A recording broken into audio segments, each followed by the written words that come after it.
everybody. Today I want to teach you about the difference between incompatibility and relationship anxiety. A lot of my clients that we've worked with one-on-one as well as in our group programs, this is a very triggering topic. My name is Natalie Kennedy and I'm a relationship anxiety coach as well as a meditation teacher that specializes in the mindfulness of relationships. So let's talk a little bit about the difference between relationship anxiety in a healthy, compatible, safe partnership versus an incompatibility. Personally, I really like Teal Swan's definition. Teal Swan is one of my favorite YouTube channels that exists. She has a whole video on incompatibility, and I find this to be really helpful in the sense that she defines incompatibility as a relationship where one or both people would have to fundamentally bulldoze who they are in order to remain in the relationship. And these are usually things like you have incompatible needs that both of you have consciously owned, or an incompatibility can also be where you guys are looking for two totally different things in a relationship and you both want two entirely different futures. And one person, in order to remain in the relationship, would have to completely sacrifice who they are.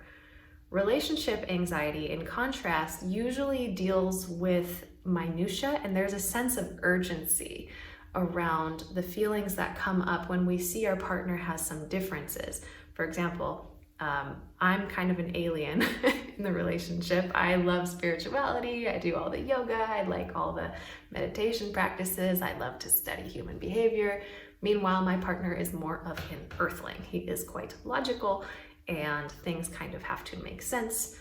He's very forward thinking. And so sometimes we butt heads, and in the past, I would think that this is an incompatibility because we weren't getting along and we weren't really on the same page in terms of how we think about things. I think there's a difference between you having a difference in personality and a difference in the way that you look at the world. That doesn't necessarily mean an incompatibility. It means that you will likely have conflict because you're in a relationship with someone who is mirroring parts of yourself that are potentially underdeveloped. So if you're willing to be humbled by your partner's perspective, then you can work through this. When you're looking at your partner as a vehicle to awaken you to your own projections and your wounded inner child, that can teach you a lot. And incompatibility, for instance, and the most common one I reference is you want kids and your partner doesn't want kids, or you want kids in 2 years and they're not sure they want kids, and if they do, it's in like 10 years.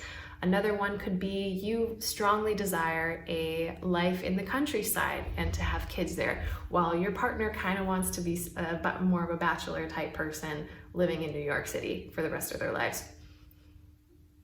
It's not going to work unless you are both cool with being in a long-term relationship. So, which brings me to my point, which is often we think we're in an incompatibility, when in reality, if we both get underneath and look at the underlying needs of what it is we think we're needing in the partnership, we can often create a creative third option.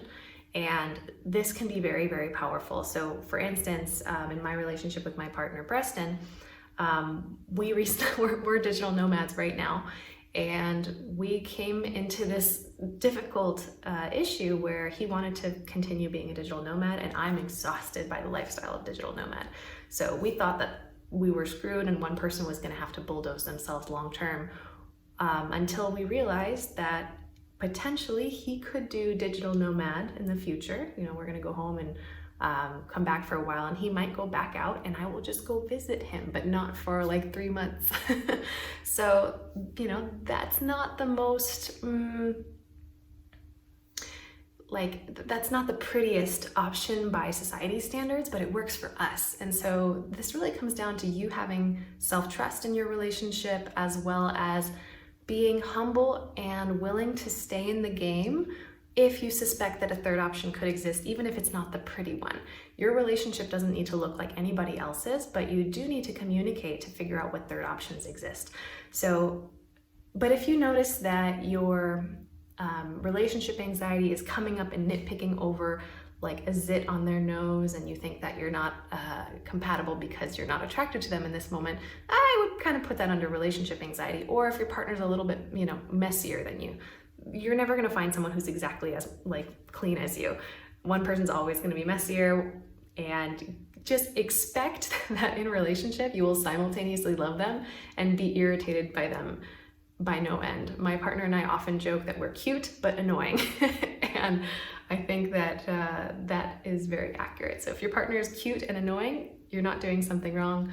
It's kind of just the nature of relationships in many cases. All right, so I hope that that's been helpful. We are currently looking for new women in our online group program, Relationship Anxiety Alchemist. So if you are interested, please check out the link to my website and apply for a free assessment with either me or my co-coach, Sheridan, who's also a meditation teacher for Anxious Love Coach, and we would love to have you. If you love this video, please be sure to like and subscribe and comment.